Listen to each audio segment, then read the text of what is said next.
Good morning વિદ્યાર્થીઓ. આજે આપણે ધોરણ 11માં યુનિટ નંબર 2 અને read number 3 the secret of the machines.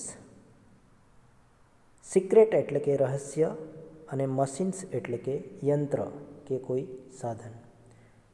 યંત્રોનું રહસ્ય. આજે આપણે ધોરણ 11માં રીડ નંબર 3 પોયમ રુડયાર્ડ કિપલિંગ એના જે પોએટ છે, કવિ છે, તેમને આ કાવ્યનું રચના કરી હતી. The secret of the machines એટલે કે યંત્રોનું રહસ્ય. યંત્રોનું રહસ્ય આપણે આ યુનિટમાં આપણે જોવાનું છે. તો યંત્રો આપણને શું જણાવવા માંગે છે? એમની એક પ્રકારની આત્મકથા સ્વરૂપે આ પોયમની રચના કરવામાં આવી છે. યંત્રોનું શીર્ષક ધરાવતું આ કાવ્ય એક પ્રકારે યંત્રોની સંક્ષિપ્ત આત્મકથા સ્વરૂપે છે. આ કાવ્યમાં કવિએ યંત્રોના જન્મથી માંડી માનવોની ભિન્ન ભિન્ન જરૂરિયાતો સંતોષવા, તેમની વિવિધતા, યંત્રોની પોતાની જરૂરિયાતો, માનવો માટે સતત કામ કરતા રહેવાની તેમની પ્રતિબદ્ધતા વગેરે વ્યક્ત થયા છે. લેખકે યંત્રોના વિવિધ કાર્યો, કાર્યશૈલી પણ યથોચિત સંક્ષેપમાં રજૂ કર્યા છે. તે આપણે આ પોયમમાં જોવાનું છે. તો the secret of the machines, Rudyard Kipling આ પોયમ જણાવતા કહે છે કે we were taken from the ore bed and the mine. We સર્વનામ વપરાયું છે મશીન માટે. મશીન જાણે કે પોતે જ બોલતા હોય એ સ્વરૂપે વી સર્વનામનો ઉપયોગ કરવામાં આવ્યો છે. We were taken from the ઓરબેડ. ઓરબેડ એટલે કે ધાતુની ક્યારી, અને માઇન એટલે કે ખાન ખનિજ. ખાન ખનિજમાંથી અમને લેવામાં આવ્યા કે ધરતીના પેટાળમાં પડેલી ધાતુ મિશ્રિત માટી અને ખાનમાંથી અમને ટેકન. ટેક શબ્દનું ભૂતકૃદંત રૂપ આપેલું છે ટેકન, અને ટુક એનું ભૂતકાળનું રૂપ થાય છે. તો માઇન એટલે કે ખાનમાંથી અમને લેવામાં આવ્યા કે મેળવવામાં આવ્યા છે. We were melted in the furnace and the pit. We were એટલે કે અમને, મેલ્ટ એટલે પીગાળવું, ઇન ધ ફર્નેસ. ફર્નેસ એટલે કે ભઠ્ઠી.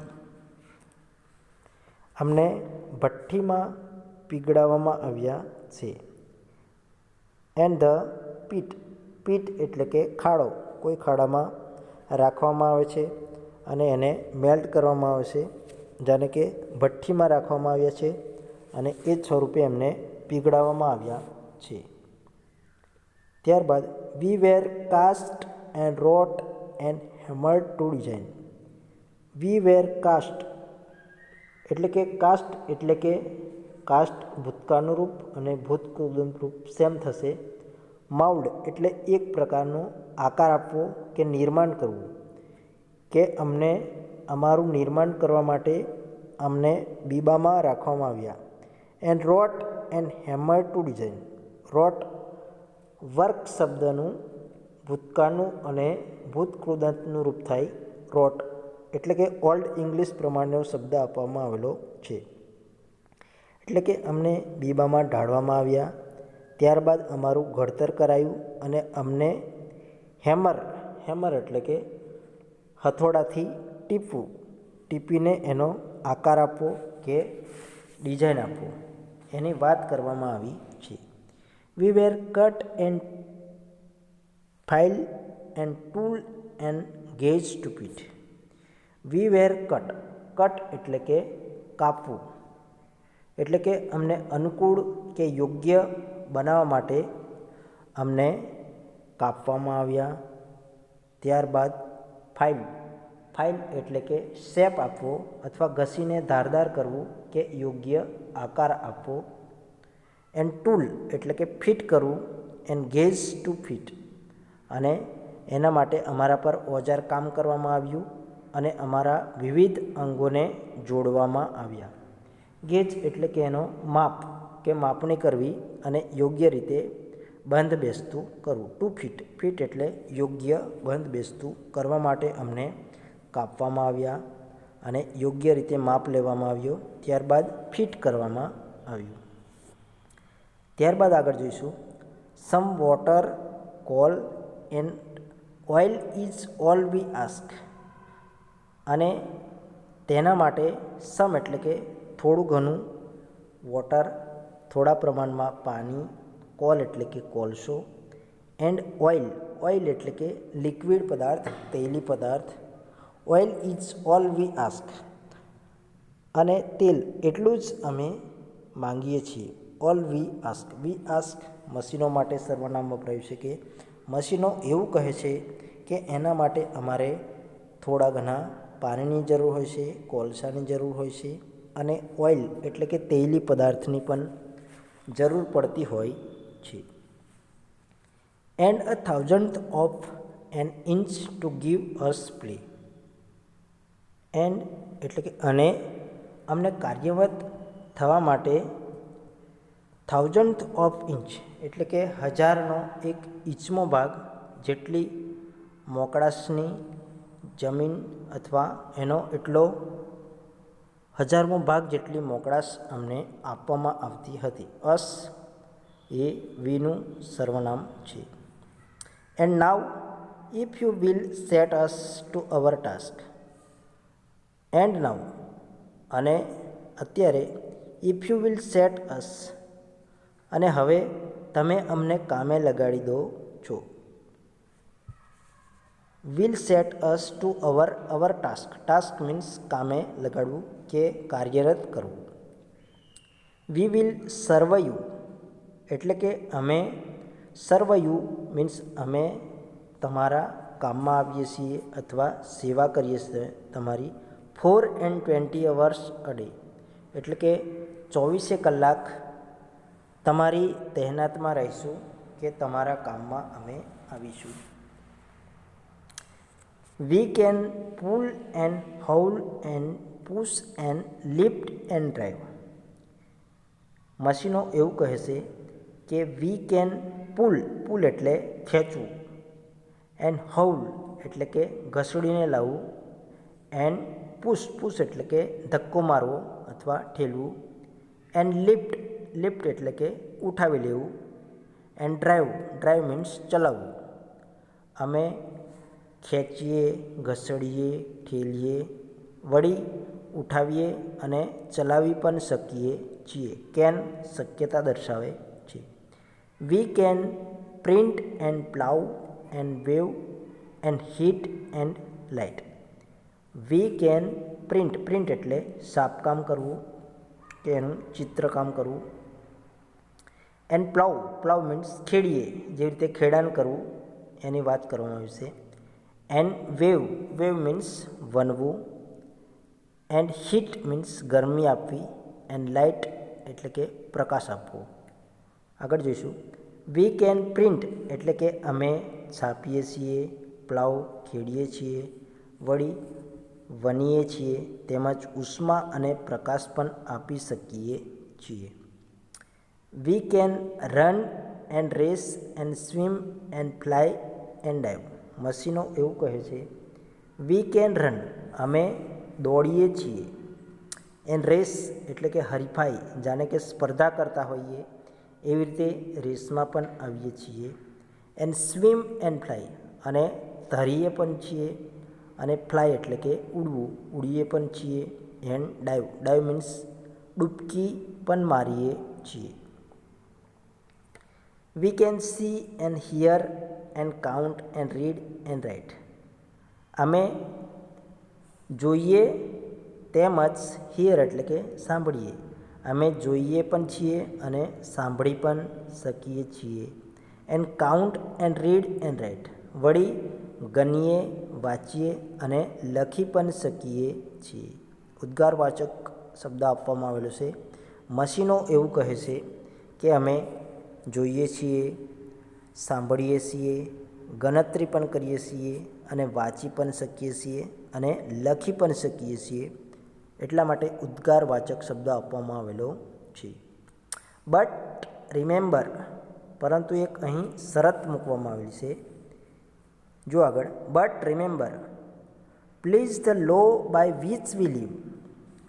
પરંતુ યાદ રાખો, કૃપા કરીને એટલું યાદ રાખો કે please the law by which, અમારી પાસે એક કાયદો પણ છે, કાનૂન પણ છે કે જેને તમારે મહેરબાની કરીને યાદ રાખવાનું છે.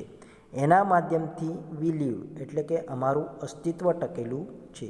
લીવ એટલે રહેવું કે અસ્તિત્વ ટકાવી રાખવું. We are not built to comprehend a lie. We are not built એટલે કે અમારું અનિષ્ટ, અમે અનિષ્ટને સમજી શકીએ એવી રીતે અમારું નિર્માણ નથી કરાયું.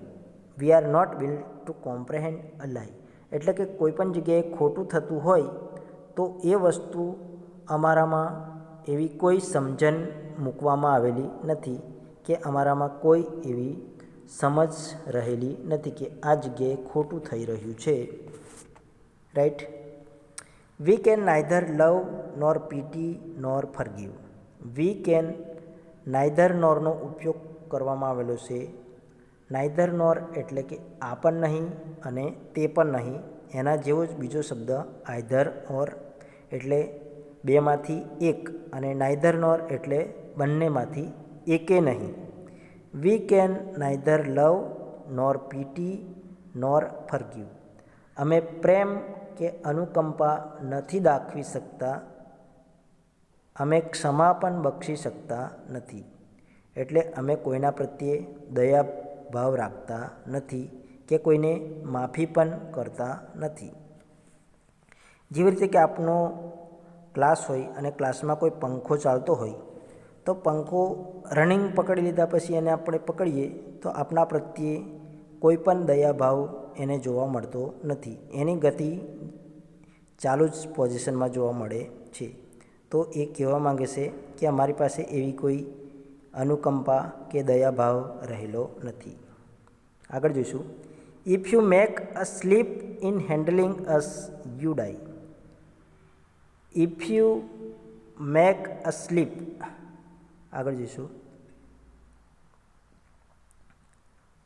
જો અમારી જોડે વ્યવહાર કરતી વેળાએ તમે સહેજ પણ ગફલત કરશો કે કોઈ હેન્ડલિંગ કરવામાં કોઈ ભૂલ કરશો તો તમે યુ ડાઈ, તમે મર્યા સમજો, અથવા તમારું તે જગ્યાએ પર કશુંક દુર્ઘટના બનતી હોય છે. ડાઈ એટલે કે મરી જવું, એવો એનો શબ્દનો મિનિંગ થાય છે. એટલે કે હેન્ડલ કરવામાં તમે કંઈ ભૂલ કરો તો તમને પ્રોબ્લેમ થતો હોય છે અથવા તમને નુકસાન થતું હોય છે. Though our smoke may hide the heavens from your eyes. તેથી, ધો એટલે કે તેથી, અવર સ્મોક એટલે કે અમારો ધુમાડો સ્વર્ગને તમારી દૃષ્ટિથી અગોચ કરી શકે છે. મે હાઇડ, હાઇડ એટલે કે જાણે કે સંતાઈ જતો હોય છે, ગાયબ થઈ જશે.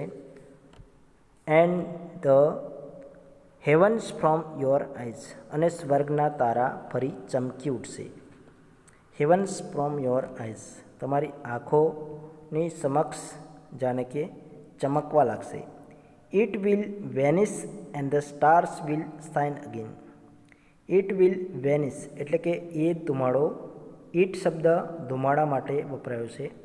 It will vanish and the stars will shine again એટલે કે આ ધુમાડો અદૃશ્ય થઈ જશે. વેનિશ એટલે કે અદૃશ્ય થઈ જવું. ડિસએપિયર એના માટે સમાનાર્થી શબ્દ વપરાય છે. ડિસએપિયર થઈ જવું મીન્સ અદૃશ્ય થઈ જવું. And the stars will shine again, અને તારાઓ ફરીથી ચમકવા લાગશે. Because for all our power and weight and size, કારણ કે ફોર ઓલ અવર પાવર, અમારી પાસે કે અમે ગમે તેટલા શક્તિશાળી હોઈએ, એન્ડ વેઇટ અને અમારું વજન પણ ઘણું હોય, એન્ડ સાઇઝ અમારું વજન હોય, કદ હોય ધરાવતા હોઈએ છીએ, છતાં we are nothing more than children of your brain, છતાં પણ તમારા બેજાના સંતાનોથી વિશેષ અમારી કોઈ જ હેસિયત નથી. વી આર નથિંગ એટલે કે અમારી પાસે ઘણો બધો પાવર હોય, શક્તિ હોય કે અમે સાઇઝમાં મોટા હોવા છતાં પણ વી આર નથિંગ, અમે કંઈ જ નથી. તમારા બાળકોની જે ભેજામાં રહેલું, મગજમાં રહેલું છે એનાથી વિશેષ અમારી પાસે અમે કંઈ જ નથી. તો રુડયાર્ડ કિપલિંગ આપને એ વસ્તુ જણાવવા માગે છે કે મશીનોમાં ઘણી બધી તાકાત રહેલી છે, શક્તિ રહેલી છે, તેમ છતાં એમનામાં અમુક કોઈ વસ્તુ સમજી શકવાની કે કોઈ પીટી દયાભાવ રહેલો નથી. તો રુડયાર્ડ કિપલિંગ દ્વારા આ પોયમ લખવામાં આવી છે. ખૂબ જ સરસ પોયમ છે. પરીક્ષામાં ઘણીવાર પૂછાતું હોય છે. એના પ્રશ્ન, પેરેગ્રાફ, સ્ટાન્જા પૂછાતા હોય છે અને ક્વેશ્ચન આન્સર પૂછાતા હોય છે અને એના રાઇમિંગ વર્ડ્સ પણ પૂછાતા હોય છે. તો આ પ્રમાણે આપણે પોયમ તૈયાર કરવાની છે. તો આપણે પોયમ અહીંયા પૂર્ણ કરીશું. ઓકે, જય